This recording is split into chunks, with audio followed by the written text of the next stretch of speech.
बिस्मिल्लाहिर्रहमानिर्रहीम। 29 नवंबर बड़ी खुशखबरी है।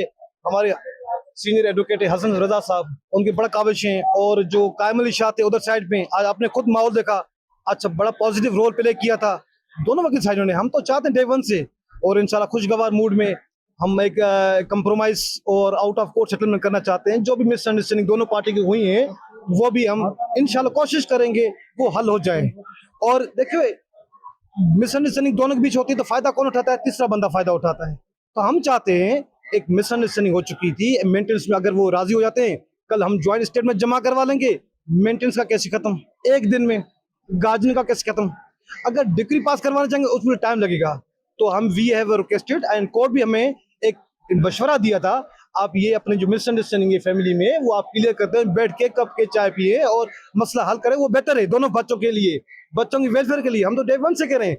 और आज उन्होंने बड़ा पॉजिटिव गेस्चर दिया। कायम अली शाह ने, बड़े हमारे सीनियर थे, और हमारे हसन रजा जागीर साहब, डोंकी साहब एंड इमरान साहब, काफी रोल वकीलों ने, नूर जवान साहब, काफी रोल वकीलों ने अपना रोल प्ले किया। हमारी पूरी टीम ने रोल प्ले किया है। इंशाल्लाह बेहतर होगा। और दूसरी बात मैं ये कहना चाहता हूँ, जनरल पब्लिक जो मिसगाइड हो रही है, जनरल पब्लिक की बात कर रहा हूँ, मिसगाइड हो रही है, इंक्लूडिंग शर्मीन उबैद चिनाई, हमारी असासा मुल्क का एक ऑस्कर विनर है, हम उसका रिगार्ड करते हैं। मगर आप जो ट्वीट करते हो, क्रिटिकल और कंट्रोवर्शियल ट्वीट होती है, और चीजें क्लियर नहीं होती है और लोगों को मिसगाइड होते हैं। तो लिहाजा हम रिक्वेस्ट करना चाहते हैं, फिरोज खान के खिलाफ कोई एप्लीकेशन पुलिस थाने में जमा नहीं हुई, नहीं कोई मुकदमा किसी कोर्ट में पेंडिंग है। जब application criminal offence domestic violence की जमा ही नहीं हुई किसी थाने में न कोर्ट में, तो लोग कैसे कह सकते हैं कि डोमेस्टिक वायलेंस का केस है और ये नॉमिनेटेड है, अक्यूज्ड नॉमिनेटेड है और अब्यूजर है? ऐसा नहीं कह सकते। ये आपको जेब नहीं देता है। ऑस्कर विनर है, जितने भी सेलिब्रिटीज हैं हमारे मुल्क का एहसास है, क्योंकि वो हमारे brand ambassador of the country. उनका एक रिएक्शन, एक ट्वीट से काफी नुकसान हो सकता है। सो वी रिक्वेस्ट, इंशाल्लाह आज सब रिपोर्टर दोस्तों ने देखा होगा, कोर्ट का माहौल बहुत अच्छा था और हेयरिंग पॉजिटिव हुई थी। और इंशाल्लाह जितना हमसे होगा वो भी पैसे हम देंगे, ज्वाइंट स्टेटमेंट जमा करवाएंगे, प्रेस कॉन्फ्रेंस करेंगे। इंशाल्लाह जो मिसअंडरस्टैंडिंग बहुत दोनों पार्टी में हुई है तो वो भी इंशाल्लाह खत्म हो जाएगी। और इंशाल्लाह देखिए ना, अभी तो now they have aparted their ways, अभी हस्बैंड वाइफ नहीं रहे फॉर सम रीजन। अभी now they can be a good parent for the children, ताकि कस्टडी मैडम के पास रख रही है।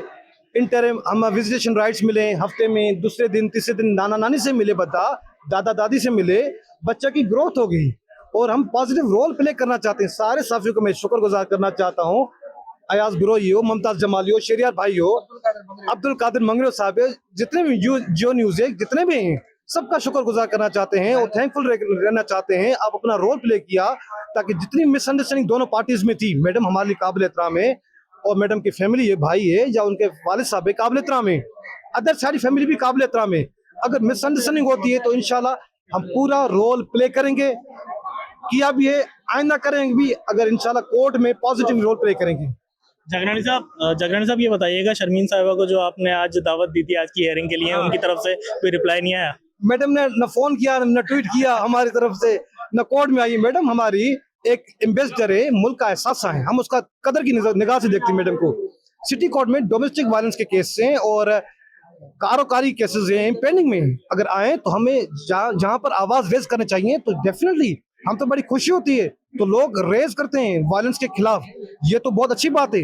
तो इंशाल्लाह नेक्स्ट हियरिंग 6 दिसंबर है। अगर कोई भी सेलिब्रिटी, जनरल सोसाइटी का स्टेक होल्डर आना चाहे, इस केस को देखना चाहे, तो वी वेलकम।